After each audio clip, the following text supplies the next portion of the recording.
Berita aktual, 4 Oktober 2025, Yerusalem, Timur Tengah bergejolak.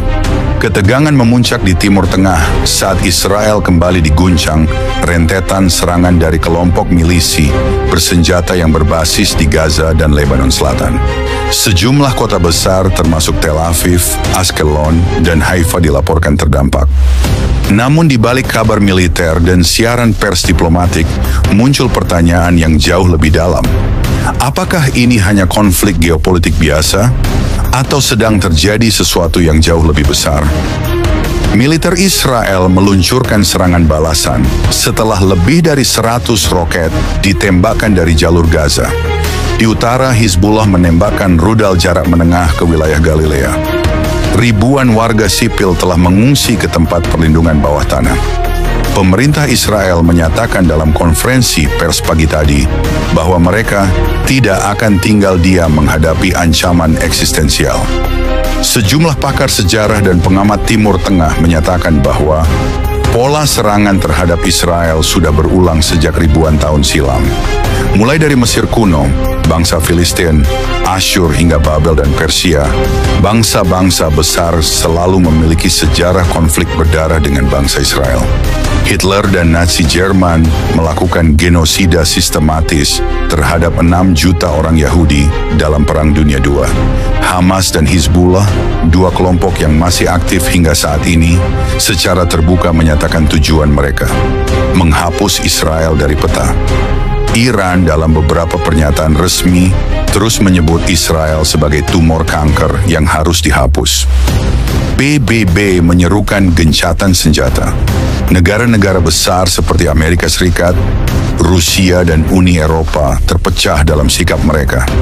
Namun sebagian pemimpin dunia justru kembali mempersalahkan Israel karena menggunakan kekuatan berlebihan, sementara ignore terhadap terorisme yang dilakukan dari wilayah Gaza dan Lebanon.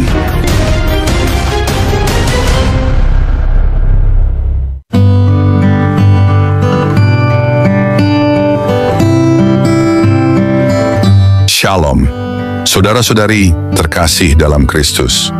Mungkin selama ini sebagian dari kita tidak benar-benar memahami sejarah Israel. Kita mengaku Kristen, tapi tak sungguh-sungguh mengerti Alkitab kita sendiri. Terlalu banyak teka-teki yang kita abaikan, padahal Tuhan sudah menyusunnya dengan rapi. Dan semua itu mengarah ke satu kebenaran besar. Israel adalah jam waktu Tuhan. Ketika Israel berperang, dunia berpikir itu cuma konflik biasa. Tapi langit tahu, ini adalah pertempuran rohani. Sejak ribuan tahun, bangsa-bangsa bangkit untuk menghapus nama Israel dari muka bumi, bukan hal baru. Dunia menyebutnya konflik geopolitik. Tapi catatan Alkitab dan sejarah membuktikan, ini adalah garis depan dari peperangan rohani ribuan tahun lamanya. Sejak zaman kuno, bangsa-bangsa telah bangkit silih berganti untuk melenyapkan Israel. Mesir kuno yang menindas keturunan Yakub dan mengejar mereka ke Laut Teberau. Filistin, musuh bebuyutan yang berulang kali menyerang wilayah Israel kuno. Asyur yang menghancurkan kerajaan Israel Utara dan menawan 10 suku. Babel yang membakar bait suci dan menyeret Yehuda ke pembuangan. Persia meskipun pernah mengizinkan pembangunan kembali, juga mengandung benih penghancuran melalui rencana Haman.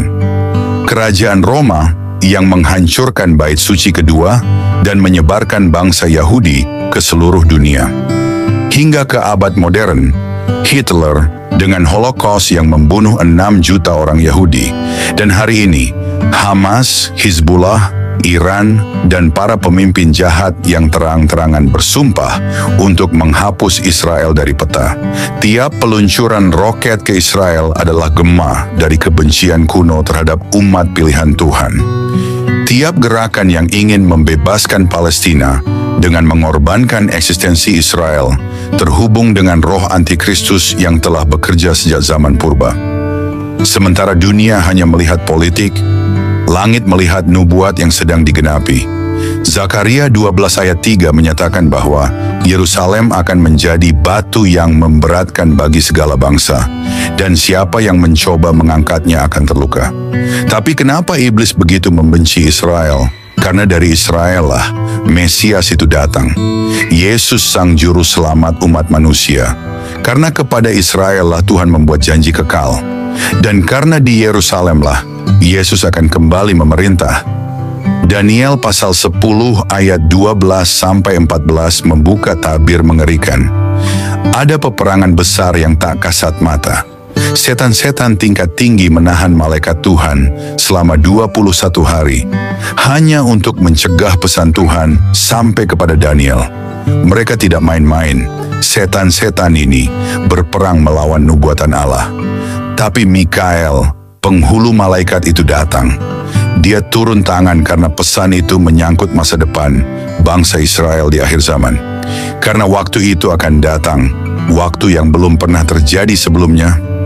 Yeremia 30 ayat 7 menyebutnya, waktu kesusahan bagi Yakub. Itu adalah masa paling gelap yang pernah dialami Israel dan dunia. Namun ada harapan. Di Yeremia 30 ayat 8 dan 9 berkata, maka pada hari itu, demikianlah firman Tuhan semesta alam, aku akan mematahkan kuk dari tengkuk mereka dan memutuskan tali-tali pengikat mereka. Dan mereka tidak akan mengabdi lagi kepada orang-orang asing. Mereka akan mengabdi kepada Tuhan, Allah mereka, dan kepada Daud, raja mereka, yang akan kubangkitkan bagi mereka. Saudara, tahukah kamu siapa Raja Daud yang akan dibangkitkan? Dia adalah Yesus Kristus, Mesias yang hidup. Tapi sebelum itu, akan datang penipuan terbesar sepanjang sejarah. 2 Tesalonika 2 ayat 4 adalah bagian dari surat Paulus kepada jemaat di Tesalonika yang menjelaskan tentang manusia durhaka yang akan menentang dan meninggikan dirinya di atas segala yang disebut atau disembah sebagai Allah, dan bahkan duduk di bait Allah dan mengaku sebagai Allah. Ayat ini menggambarkan sosok yang akan muncul sebelum kedatangan Kristus yang kedua kali, yang akan menentang otoritas Allah dan mengklaim diri sebagai ilah. Dan banyak orang Israel akan percaya, mereka akan menyangka, inilah Mesias, tapi ternyata dialah sang antikristus. Dunia akan menyembahnya. Wahyu 13 menyatakan dia akan mendirikan patung dan memaksa seluruh dunia menyembah binatang itu. Dan siapa yang menolak akan dibunuh. Namun Yesus tidak tinggal diam. 2 Tesalonika 2 ayat berkata, Tuhan Yesus akan membunuh si pendurhaka itu dengan nafas mulutnya dan memusnahkannya pada saat kedatangannya. Saudaraku, jika hari itu tiba, di mana kau berdiri? Apakah di antara mereka yang tertipu, ataukah di pihak Kristus? Yohanes 5 ayat 24 berkata, barang siapa mendengar perkataanku dan percaya kepada Dia yang mengutus aku, ia mempunyai hidup yang kekal dan tidak turut dihukum. Waktu sudah hampir habis. Perang bukan hanya di bumi, langit pun sedang bersiap. Israel bukan cuma negara, itu adalah nadi dari rencana kekekalan. Dan jika engkau mengabaikannya, engkau sedang mengabaikan panggilan profetis Tuhan sendiri. Waktunya hampir habis. Pilihlah hari ini, di pihak siapa kau berdiri. Dengar ini baik-baik, dunia akan diguncangkan. Tanah-tanah akan bergetar di bawah kaki para raja. Lautan akan mengaum, gunung-gunung akan runtuh, langit akan menghitam, dan waktu akan terbelah seperti gulungan kitab. Apa yang terjadi di Israel bukan sekadar sejarah, itu adalah panggung dari kemuliaan Tuhan. Dan dunia ini sedang menuju ke klimaks, nubuat demi nubuat sedang genap. Kau lihat perang? Itu baru awal. Kau dengar kabar bencana? Itu baru permulaan. Yesus berkata, semua ini hanyalah permulaan penderitaan menjelang akhir. Bersiaplah, Yerusalem bukan kota biasa. Disitulah raja akan turun. Disitulah penghakiman akan dimulai. Disitulah langit dan bumi akan bertabrakan. Saudara-saudari, waktunya bukan besok. Waktunya adalah sekarang.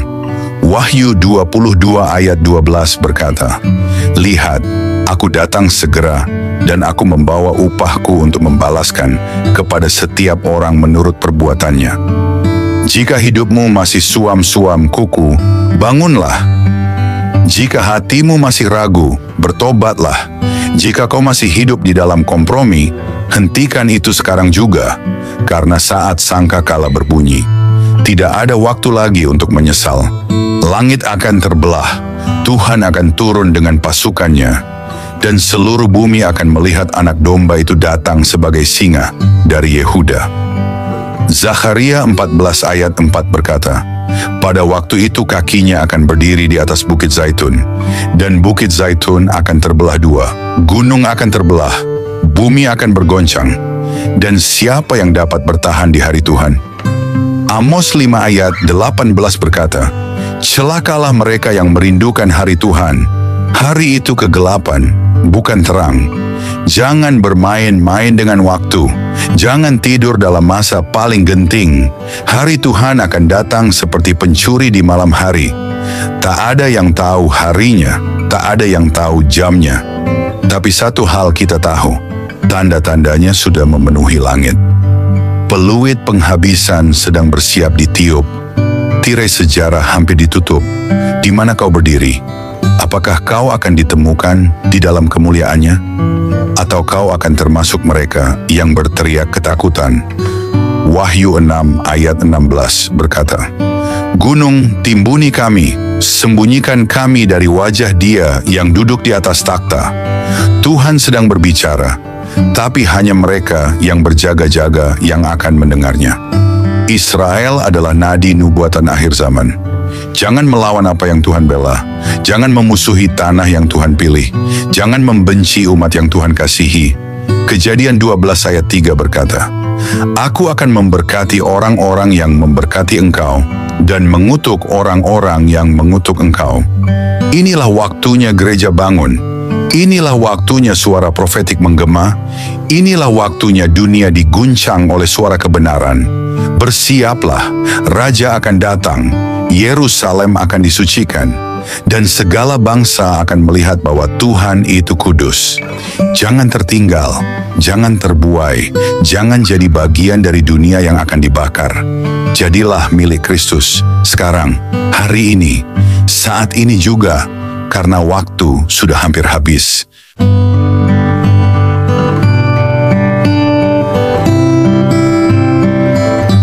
Shalom saudara-saudari terkasih, selamat datang kembali di Renungan Malam God's Voice.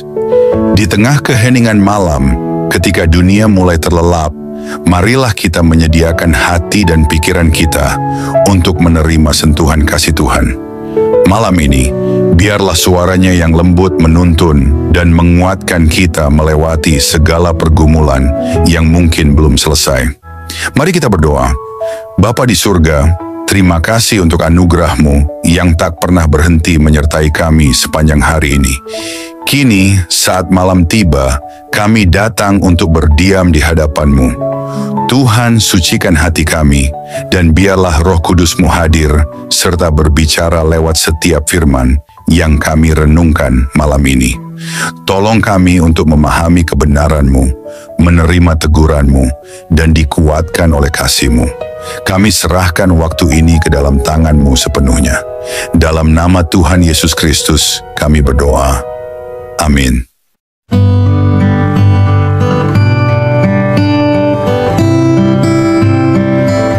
Saudara-saudari yang terkasih dalam Kristus, jika engkau masih mendengar suara ini hari ini, maka itu bukan kebetulan. Itu artinya Tuhan masih memanggilmu. Itu artinya penghukuman itu belum tiba. Itu artinya masih ada kesempatan terakhir untuk memilih jalan kehidupan. Tapi dengarkan baik-baik. Jam waktu Tuhan tidak menunggu manusia. Detik terakhir akan berbunyi, dan surga tidak akan memberi pengulangan. Alkitab berkata dalam Wahyu 10 ayat 6, tidak akan ada penundaan lagi. Tuhan sudah berbicara. Langit sudah memberi tanda, nubuatan sedang digenapi, satu demi satu, di hadapan mata dunia. Israel bukan isu politik. Israel adalah alam profetik Tuhan bagi seluruh umat manusia. Dan jika Israel diserang, jika Yerusalem dikepung, jika bangsa-bangsa berkumpul untuk melawan tanah perjanjian, itu berarti waktunya hampir habis. Lihatlah dunia ini, kekacauan bukan kebetulan, perang bukan sekadar geopolitik, bencana bukan hanya alam, semua ini adalah tanda-tanda akhir zaman. Yesus berkata dalam Matius 24 ayat 8, semua itu barulah permulaan penderitaan menjelang zaman baru. Saudara, jika ini baru permulaan, bagaimana dengan puncaknya? Jika sekarang saja dunia sudah goncang, bagaimana nanti ketika langit terbuka dan raja segala raja turun? Jangan tertipu oleh dunia yang sedang terbakar ini. Jangan percaya pada damai palsu. Jangan pikir bahwa besok masih ada waktu. Besok bukan milikmu. Hari ini pun bisa jadi yang terakhir. Saat Yesus datang, tidak ada tawar-menawar, tidak ada diskusi ulang, tidak ada. Sebentar lagi Tuhan, aku sedang sibuk. Ketika sangkakala berbunyi, hanya dua kelompok yang akan ada. Satu, mereka yang diangkat dalam kemuliaan. Dua, mereka yang ditinggal dalam kengerian. Wahyu 19 ayat 11-16 berbicara tentang kedatangan Kristus dengan tentara surgawi. Bukan sebagai anak domba yang disalib, tapi sebagai raja yang membawa pedang tajam, dan namanya tertulis, Raja di atas segala raja, Tuhan di atas segala Tuhan. Seluruh dunia akan melihatnya, tak akan ada tempat untuk bersembunyi. Gunung-gunung tidak akan cukup tinggi, lautan tidak akan cukup dalam. Setiap lutut akan bertelut, dan setiap lidah akan mengaku bahwa Yesus adalah Tuhan. Saudaraku, apakah hatimu masih keras? Apakah engkau masih menunda-nunda pertobatanmu? Tahukah kamu bahwa setiap nubuatan yang belum digenapi saat ini sedang bergerak menuju klimaksnya, persis seperti yang tertulis, tanpa meleset, tanpa tunda, tanpa ampun. Hizbullah menggertak, Hamas menantang, bangsa-bangsa bersatu menentang Yerusalem. PBB diam, dunia buta, tapi langit tahu. Perang ini bukan soal wilayah, ini soal kemuliaan. Karena satu-satunya raja yang berhak atas tanah itu adalah Yesus Kristus. Jika engkau berpikir ini semua hanya narasi agama, maka saat air mata jatuh di hari penghakiman nanti, engkau akan tahu bahwa setiap firman ini benar. Waktu itu akan datang, saat semua yang suam-suam kuku akan dimuntahkan, saat semua yang kompromi akan terbakar. Maleakhi 4 ayat 1 berkata, sesungguhnya hari itu datang, menyala seperti perapian, semua orang congkak dan setiap orang yang berbuat fasik akan menjadi seperti jerami, mereka akan terbakar dan tidak akan ada yang tertinggal. Tapi bagi mereka yang percaya, bagi mereka yang berdiri di pihak Kristus. Yesaya 60 ayat 2 berkata, sebab sesungguhnya kegelapan menutupi bumi dan kekelaman menutupi bangsa-bangsa, tetapi terang Tuhan terbit atasmu dan kemuliaannya menjadi nyata atasmu. Gereja, bangkitlah, anak-anak Tuhan, siapkan pelitamu.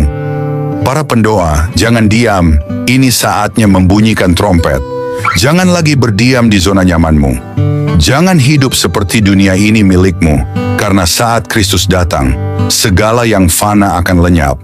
Segala yang tersembunyi akan diungkap, segala yang palsu akan terbakar, akan ada gempa besar, akan ada badai api, akan ada hujan batu dari langit. Dan semua itu bukan kisah dongeng, itu adalah realita kekal. Maka hari ini aku berseru, jangan abaikan Israel, jangan lawan Yerusalem, jangan permainkan panggilan Tuhan, karena tanah itu miliknya, umat itu miliknya, dan kemenangan terakhir juga miliknya. Kejadian 12 ayat 3 berkata, aku akan memberkati orang-orang yang memberkati engkau, dan mengutuk orang-orang yang mengutuk engkau. Tuhan sedang menyaring umatnya, Tuhan sedang mengumpulkan pasukannya, dan kepada dunia yang menertawakan kebenaran ini, bersiaplah, karena Tuhan tidak akan lama lagi. Wahyu 22 ayat 20 berkata, ya, aku datang segera. Maka pilih hari ini juga, apakah engkau akan berdiri di hadapannya sebagai umat yang ditebus, atau kau akan berlutut dalam ketakutan ketika bumi terbelah dan langit terbuka. Ini bukan konten, ini bukan hiburan. Ini adalah panggilan dari surga. Bangkitlah gereja, Raja akan datang. Maka inilah akhir dari segalanya, tapi juga permulaan dari kehidupan kekal. Karena waktu sudah hampir habis, Tuhan memberkati dan Tuhan menyadarkan. Karena hari besar itu tinggal sekejap lagi.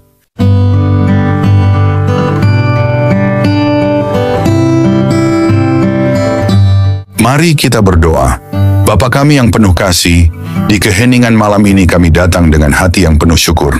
Setelah melewati satu hari yang penuh kesibukan, kami ingin berhenti sejenak, mengangkat mata kami ke surga, dan mengucapkan terima kasih kepadamu. Terima kasih Tuhan untuk nafas kehidupan yang Engkau berikan sejak fajar menyingsing.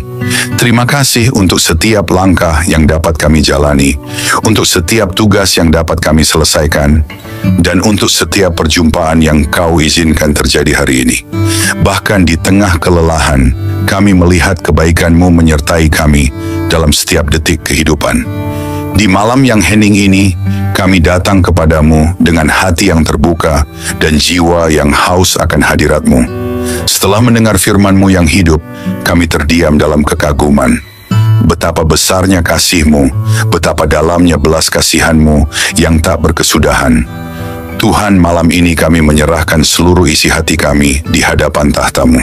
Segala beban yang kami pikul, segala luka yang tersembunyi, setiap dosa yang begitu sering kami abaikan, kami letakkan semuanya di kaki-Mu. Ajari kami untuk tidak lagi berpaling. Ajari kami untuk mencintai-Mu dengan segenap hati, segenap jiwa, segenap akal budi kami. Tuhan, malam ini kami tidak ingin hanya menjadi pendengar.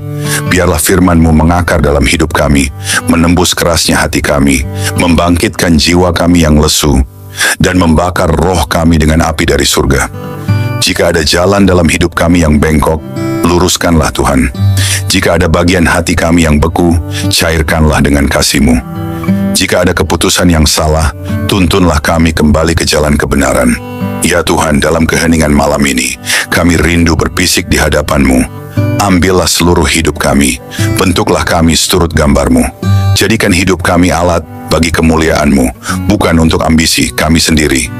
Ajari kami menghitung hari-hari kami, supaya kami beroleh hati yang bijaksana. Ajari kami untuk hidup dengan kesadaran bahwa waktu ini singkat dan kekekalan itu nyata. Tuhan, dalam gelapnya dunia ini, nyalakanlah terang-Mu dalam hidup kami. Jadikan kami pelita yang tidak padam, saksi yang tidak malu memberitakan nama-Mu. Ketika dunia menawarkan godaan, kuatkan hati kami untuk tetap setia. Ketika badai datang, peluklah kami dengan damai-Mu yang melampaui segala akal. Ketika tubuh ini lemah, jadilah kekuatan kami. Ketika jiwa ini letih, jadilah penghibur kami. Bapa, kami tahu tanpa Engkau, kami tidak mampu. Tanpa kasih-Mu, kami kosong. Tanpa Roh-Mu, kami kering dan mati. Oleh sebab itu, malam ini kami berseru, jangan pernah tinggalkan kami Tuhan. Jangan biarkan kami berjalan setapak pun tanpa penyertaan-Mu. Sebab satu hari di pelataran-Mu lebih baik daripada 1000 hari di tempat lain. Tuhan, mungkin ada banyak hal yang belum sempurna, banyak rencana yang belum tercapai, tetapi malam ini kami memilih untuk bersyukur. Karena kami tahu, tangan-Mu tetap bekerja, bahkan saat kami tidak melihatnya.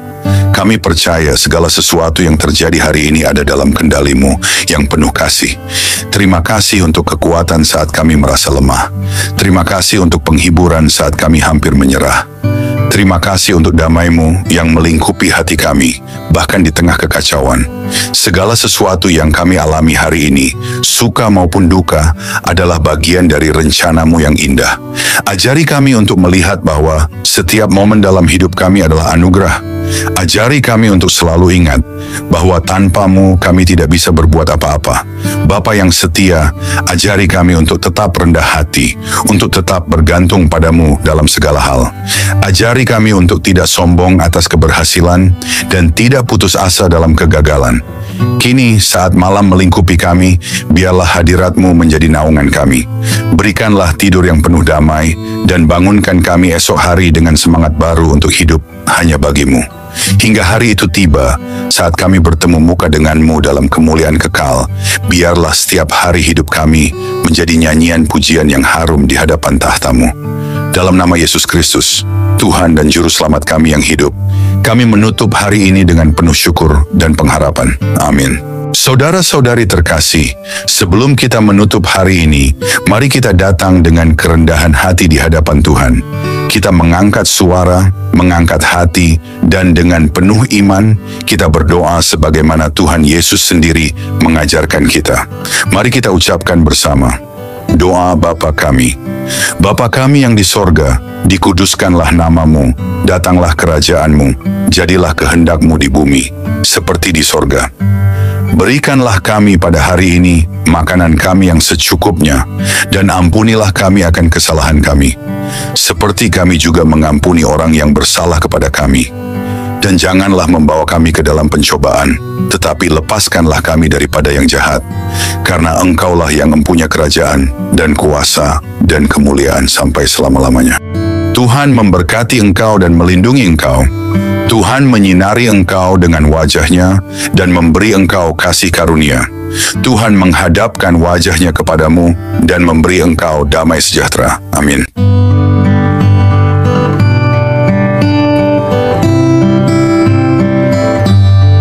Saudara-saudari terkasih, malam ini kita telah merenungkan betapa besar kasih Tuhan yang menopang hidup kita sampai detik ini. Biarlah setiap kebenaran yang telah kita dengar tidak berhenti hanya di telinga, tetapi bertumbuh di hati, mengubah hidup kita hari demi hari, hingga kita menjadi serupa dengan Kristus, Sang Terang Dunia. Jangan biarkan malam ini berlalu begitu saja. Bangunlah komitmen baru di hadapan Tuhan, dan tetaplah haus akan firman-Nya, sebab hanya dalam Dia kita menemukan hidup yang sejati. Jangan sia-siakan firman yang telah ditaburkan. Responilah dengan segenap hidup, dengan segenap jiwa. Biarlah malam ini menjadi malam perubahan, malam perjumpaan sejati dengan Tuhan. Terima kasih sudah setia mendengarkan renungan malam ini. Jika renungan ini memberkati, jangan lupa untuk like, subscribe, dan bagikan kepada lebih banyak jiwa yang membutuhkan sentuhan kasih Tuhan. Karena melalui satu langkah kecil dari saudara, Tuhan dapat menjangkau ribuan jiwa yang haus akan keselamatan. Tuhan Yesus menyertai, memberkati, dan meneguhkan setiap langkah kita, sampai pada saat kita berjumpa muka dengannya. Mari kita bersama-sama menjadi alat untuk memperluas kerajaan-Nya di bumi. Tuhan Yesus memberkati dan selamat beristirahat di dalam damai sejahtera-Nya.